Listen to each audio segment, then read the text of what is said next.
আজকের ভিডিওতে আমরা এমন একটি খবর বিশ্লেষণ করতে যাচ্ছি যা গোটা লাতিন আমেরিকা নয়, বরং পুরো বিশ্বের ভূ রাজনৈতিক মানচিত্র নাড়িয়ে দিতে পারে। খবরটি হল, যুক্তরাষ্ট্র ভেনেজুয়েলায় সামরিক হামলা চালিয়েছে।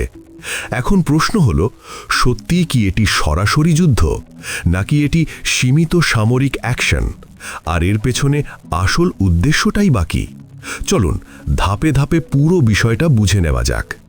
প্রথমে বুঝি আক্রমণটা ঠিক কী ধরনের। যেসব রিপোর্ট সামনে আসছে সেগুলো বলছে এই হামলা পূর্ণাঙ্গ যুদ্ধ ঘোষণা নয়, বরং নির্দিষ্ট টার্গেটে এয়ার স্ট্রাইক, সামরিক ঘাঁটি বা তেল সম্পর্কিত অবকাঠামো লক্ষ্য করে আঘাত, অথবা স্পেশাল ফোর্স অপারেশন। অর্থাৎ এটি এমন একটি অ্যাকশন যা আমেরিকা অতীতেও বহু দেশে করেছে, যেখানে যুদ্ধ ঘোষণা নেই, কিন্তু বার্তা অত্যন্ত স্পষ্ট। বার্তাটা কি? আমরা চাইলে তোমাদের ভেতরে ঢুকে আঘাত করতে পারি। কিন্তু ভেনেজুয়েলা কেন এত গুরুত্বপূর্ণ? এখানেই আসল খেলাটা। ভেনেজুয়েলা বিশ্বের অন্যতম বৃহৎ তেল মজুদের দেশ, কিন্তু মজার বিষয় হলো এই তেল পশ্চিমা বাজারে ঠিকভাবে যাচ্ছে না। কারণ ভেনেজুয়েলার বর্তমান সরকার পশ্চিম বিরোধী। তারা রাশিয়া, চীন, ইরানের সঙ্গে ঘনিষ্ঠ। মার্কিন নিষেধাজ্ঞা তারা দীর্ঘদিন ধরেই অগ্রাহ্য করছে, আর এখানেই আমেরিকার সমস্যা। প্রশ্ন আসে, আমেরিকার আসল উদ্দেশ্য কি? অনেকে ভাবছেন এটা কি শুধু গণতন্ত্র রক্ষা করার জন্য? বাস্তবতা একটু ভিন্ন।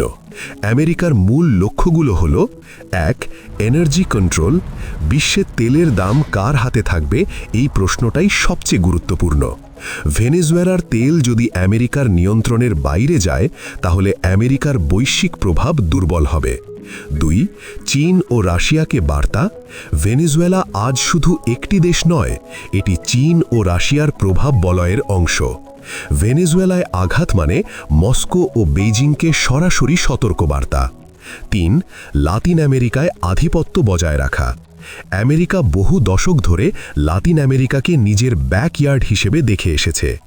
ভেনেজুয়েলা যদি পুরোপুরি হাতছাড়া হয়, তাহলে ডমিনো এফেক্ট শুরু হতে পারে। ভেনেজুয়েলার প্রেসিডেন্ট নিকোলাস মাদুরো ইতিমধ্যেই এটিকে সার্বভৌমত্বের উপর সরাসরি আক্রমণ বলে আখ্যা দিয়েছেন। তিনি দাবি করছেন ভেনেজুয়েলা আত্মরক্ষা করবে, প্রয়োজনে মিত্র দেশগুলোর সহায়তা নেবে।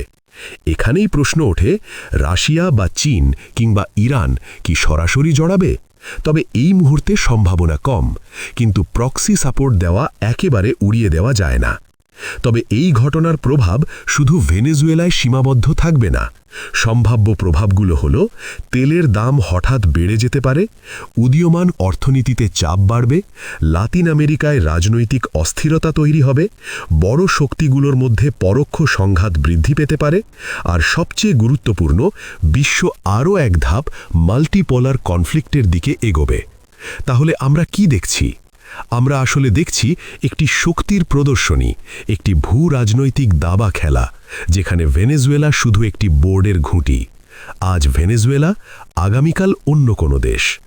আপনার কি মনে হয়, এই হামলা কি ধীরে ধীরে একটি বড় যুদ্ধের দিকে যাবে, নাকি এটি শুধুই আমেরিকার আরেকটি শক্তি দেখানোর কৌশল? আপনার মূল্যবান মতামত অবশ্যই কমেন্টে লিখুন।